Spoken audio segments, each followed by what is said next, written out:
पाकिस्तानी नागरिक सीमा हैदर के वकील एपी सिंह ने कहा, जब वह पाकिस्तान में थी तो उनका तलाक हो गया था।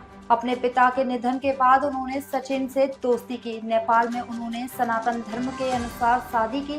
भारत आने के बाद उन्होंने कानूनी रूप से सनातन धर्म अपनाया और फिर सभी रीति रिवाजों के अनुसार शादी की। उनकी बेटी का नाम मीरा है। उनके दस्तावेज एटीएस के पास हैं। सीमा ने कभी अपने ससुराल और अस्पताल के अलावा कोई अन्य जगह नहीं देखी। उन्हें पहलगाम घटना से जोड़ना गलत है। सीमा जब पाकिस्तान में थी, उसका तलाक हुआ, उसके बाद वो अपने पिता के यहाँ आई।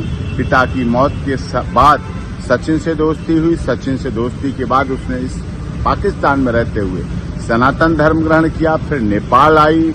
नेपाल में सनातन धर्म के अनुसार विवाह किया।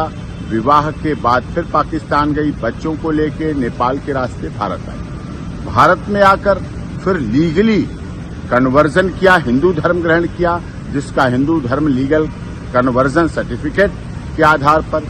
उसके बाद पूरे रीति रिवाज परंपरा के साथ सप्तपदी फेरों के साथ विवाह हुआ। दूसरे वर्ष में जब उसने प्रवेश किया, विवाह के बाद से गर्भधारण हुआ भारत में। गर्भाधान के बाद बेटी का जन्म हुआ, जिसका सब देश की दुनिया की सहमति से भारती मीना नाम रखा गया। एलियस उसका धर्मे नाम रखा गया मीरा रह गई। अब इसके बाद सारी प्रक्रिया एटीएस लगातार पहले से अब में और कर रही। एटीएस जांच एजेंसी सारी कर रही है। पुलिस की निगरानी अब भी पहले भी शुरू से अब तक है। उत्तर प्रदेश पुलिस माननीय न्यायालय के आदेश पर सीमा सचिन मीना के घर, अपने पति के घर ससुराल में रह रही है, जो कि भारत में जन्म लिया, भारत का रहने वाला भारतीय है। देश के महामहिम राष्ट्रपति जी के यहाँ उसकी याचिका लंबित है। सारे ओरिजिनल डॉक्यूमेंट जो पाकिस्तान से लाई थी सब सीमा के एटीएस के पास हैं, जांच कर रही है।